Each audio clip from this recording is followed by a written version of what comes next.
kaip atrodo Bitcoino ir naftos pozicijos abidvi yra pelningos, viskas labai gražu. Position history atrodo štai taip. Netyčia, netyčia Ethereumą uždariau. Tiesiog telefone scrollinau pozicijas ir žiūriu, liko tik tai naftos ir Bitcoino pozicijos ir Ethereumas dingo. Kažką suspaudinėjau ir uždariau ant minus $52. Tai turim Bitcoiną ir turim naftą. Irgi naftą principą laivų dariau.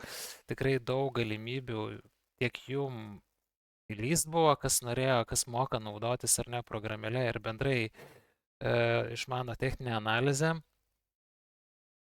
Kas labai gaila, kad vis dar esam nuo targetų gan tolokai, bet pagal range'ą, pažiūrėsim, galim gauti extensioną. Kol kas bullish, ar ne, viską turim bullish.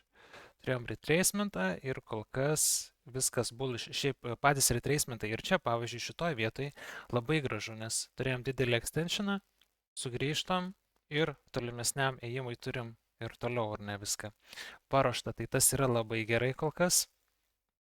Jeigu ištopins, bet pirmas naftos treidas principė sėkmingas. Galėčiau dabar uždaryti ir $100 būtų, bet pažiūrėsim, šiaip kol kas targetai truputėlį didesni šitoje vietoje yra. Tai va tiek apie naftą. Ir jeigu į naftą jūs norit patys įlyst kažkokį treidą, tai setupas, kaip galėtų čia mūsų vietoj ar neatrodyt. Kaip galėtų atrodyt ant didesnį jau time frame'o imčiau. Kur aš ieškočiau ar ne kito naftos treido?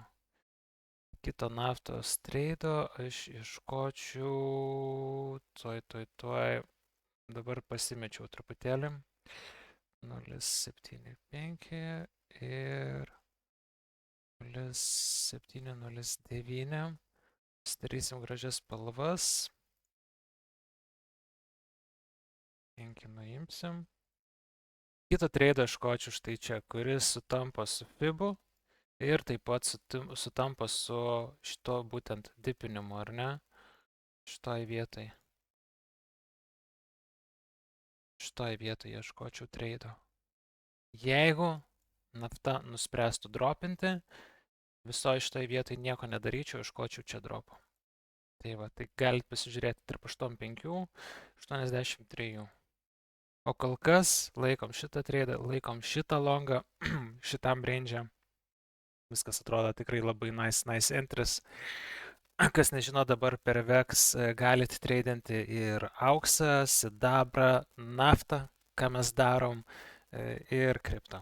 Tai va, tai jeigu norit irgi užsiregistruoti, viskas labai paprasta, ant bet kurio video paspaudžiat ir va, yra registracija VEX, paspaudžiat, užsiregistruojat, yra gidas, jeigu nežinot kaip ką daryti, irgi YouTube įkeltas ir viskas yra ir komentaruose viskas įkelta. Tai vat, grįžtam prie Bitcoino, man atrodo,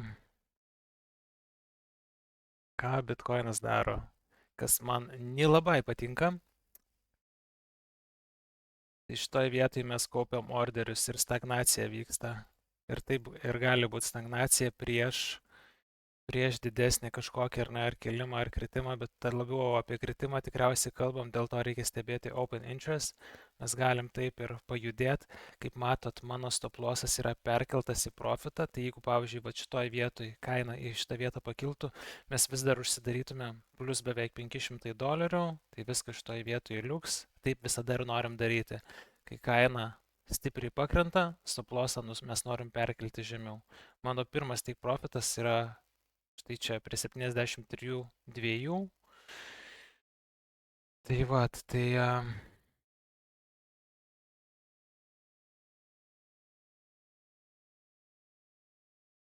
tai kaip ir viskas, man atrodo, šitoje vietoje. Apie esamus treidus.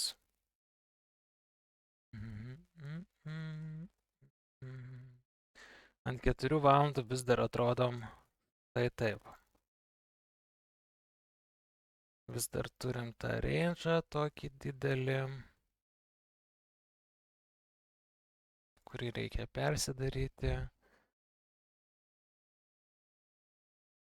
Taip.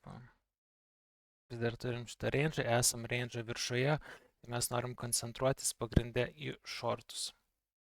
Taip pat buvau prižymėjęs daug ekstremalių zonų. Čia viršuje, nežinau, kodėl viskas išsitrynė, bet per TradingView galim pasižiūrėti, nes būtent štai čia įlindom, dėl to aš ir papildomai į tradą įlindau. Šitoj vietoj turėjom divą bearish. Štai taip jisai atrodo. Kaina daro vis naujo high, open interest nedaro naujo high. Tai yra anomalija rinkoje, neatitikimas, nes jeigu tai būtų natūraliai įeinantis longai, o ne kažkokia didesnė manipulacija, tai turėtų atrodyti taip, kaip kaina kartu auga, open interest irgi turėtų va šitoj vietoj toliau augti ir tada viskas būtų natūralu ir mums nereikėtų šitoj vietoj šortų ieškoti.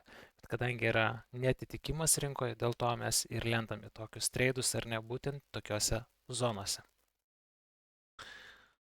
Tai va, tai taip atrodo bitka. Papildomai galima įlysti į šią zoną. Ar ne? Nuo paskutinio. Skalpukas gali būti šitoj vietoj. Bet jeigu taip reiktų nepatyrusiam traderiui koncentruotis, tai arba šita, arba jau šita visa zona, ar ne? Supply. Taip turėtų atrodyti. USDT dominance gražiai padipino. Dar. Tai šita zona nekad negaliojanti yra. Tai va paimsim. Jinai va čia persikelia. Čia persikelia. Šitas persikelia čia. Viską taisyklingai. Galim pakilt, tada padropint, būtent į šitą vietą. Nu, labai negražiai čia gaus, iš naujo perpišiu. Ir čia arčiau pasidarysim. Galim vėl pakilt ir į apačią, kad turėtumėm model 2, ar ne? Arba yra tikimybė, kad dar model 1 turėsim, tai dar vieną žemesnį low ir tada jau grįšim atgal į range. Viena irgi iš galimybių. Auksas. Nuobodu, visiškai nieks nevyksta. Pakartosiu, kaip ir visą laiką, pakartosiu. Nes reikia kalt smegenis.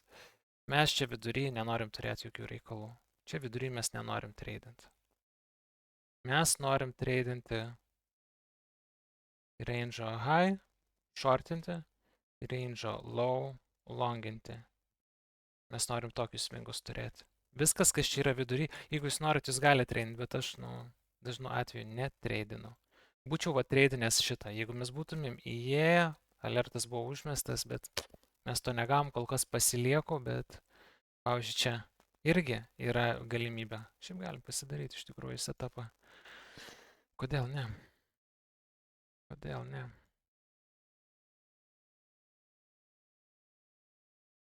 Viską pasitrinkim, neįdomu. Liquidity curve.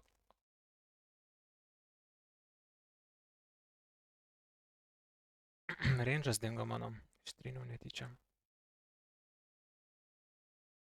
Ko dingo range'as?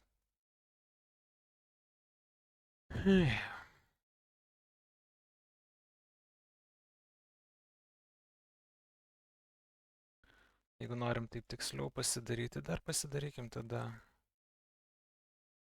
25 procentilės, nes kiek suprantu, kai kurie nesupranta, kas tai yra. Tai padarykim.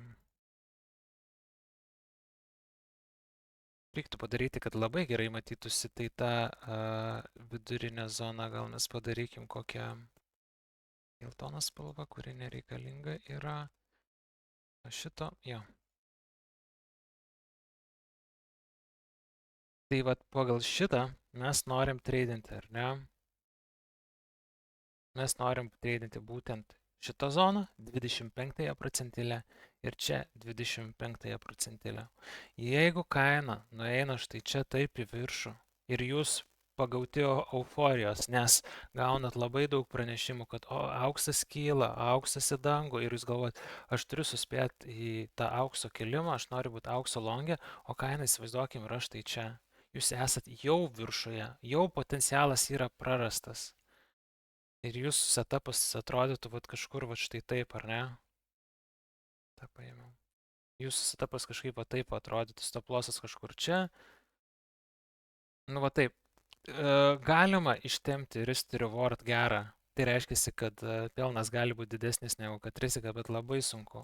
O įsivaizduokit, jūsų setupas būtų štai čia, jūs turėtumėt pakankamai kantrybės, kad išlauktumėt tos 25 procentilės apačioj ir tada svingą pasileidot, svingas reiškia, kad ilgesnis treidas, jis gali trukti savaitės ir mėnesiais, o skalpas yra trumpas, jis dažniausiai trunka, ten gali nuo 5 minučių iki valandos trukti. Čia kaip kas definina, kas yra skalpas, bet tarkim, kad ir dieną, ne kas yra jau day trading, bet pavadinkim taip. Tai va, ir pasivaizduokit, va tokį setupą galėtume turėti, kur kaina, jeigu būtų štai čia apačioje, nusileidžia, tai įsivaizduokim, kad čia nusileidžia, jūs išlaukiat ir jūs va šitoj vietoj įlendat į treidą pagal savo supratimą, ar ne, bet jūs vien tik tai kaip išlošėt, kokį potencialą turi, jeigu auksas sugrįžtų prie all time high ir tiesiog galėtumėt stebėti, stop lossą visą laiką vis aukščiau, aukščiau, aukščiau, aukščiau perkelti ir kai pradės leistis, jūs tiesiog kur nors čia, tarkim, išstopintų, arba jūs nuspręstumėt, kad laikas čia uždaryti treidą, nu, nerealu būtų, bet vat, reikia turėti supratimą, kad kurioje vietoje mes norim treidinti, ar ne, nes būna žmonėms tiesiog niešti rankos, spausti tą buy mygtuką ar sell mygtuką, bet jie nežino, kur jie tai daro. Tai vat reikia būtinai žinoti, kur jūs tai darot. Shortinam čia, longinam čia. O jeigu norit iš viso super spec ar ne būti, tai jūs 10 procentilę norit treidinti. Tai va šitą zoną. Tobulą, risk to reward labai geras. Čia irgi tobulą, risk to reward labai geras. Tai va. Bet čia tik, tai aš taip kalbu, aš taip treidinu. Daug ir treidų ir praleidžiu dėl tokių dalykų. Tai, bet man taip yra logiška. Ypač ant tokių commodities kaip auksas. Nu, auksas, sidabras aš netreidinu, bet nu, labai panašiai turėtų judėti kaip auksas. Tai vat, nafta irgi naujausias mūsų, ką mes pradėjom ar netreidinti, irgi labai gražiai juda. Tai vat irgi tokiu pat principu į naftą įlindau principą dėl to, nes irgi galim žiūrėti ant įvairaus time frame'o, nuo šito irgi setup ar ne pasidarėm, kur kažkur va šitoj vietoj būtų mūsų long entries nuo viršutinės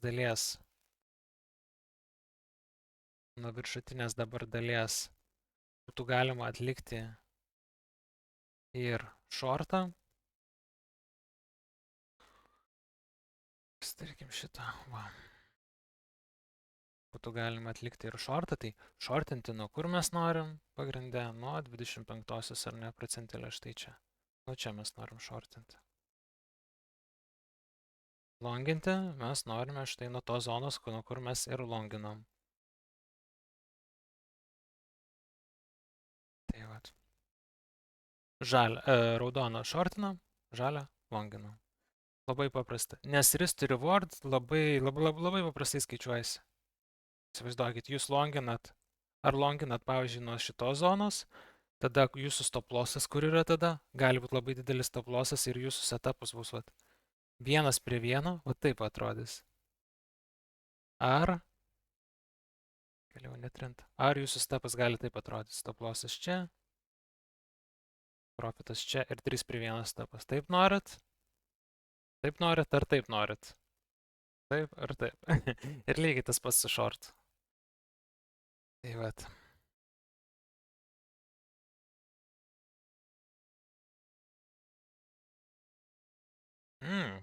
Gražiai atrodo.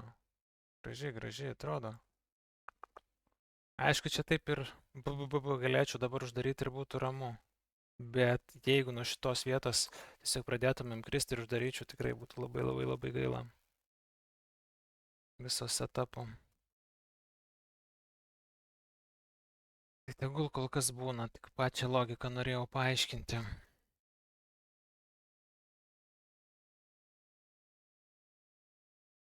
Pačią logiką norėjau paaiškinti.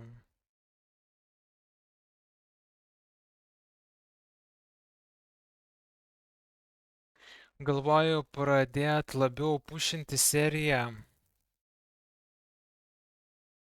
Pradėti pušinti seriją nuo 1000 iki 100 tūkstančių, daryti porą kartų per savaitę ir aktyviau biškį botą patys sujudinti. Nes matau, kad gali gautis labai exciting serija, tai pamėginsiu taip ir padaryti. Jeigu to būtent norit, irgi parašykite komentarus, bet man atrodo, kad taip ir darysim. O daugiau kaip ir viskas, man atrodo. Daugiau kaip ir viskas. Esam mūsų Discord'e dabar. Nariai diskutuoja, darbuojasi. Čia aš maldauju, kad kristų pagal Dievą. Please, please. Yeah. Ryte pasidalinau, kaip su mano treidu sekasi. Dar buvo 1000 pliusų. Pateikiu ir techninę analizę, viską. Kaip kas atrodo. Nafta juda.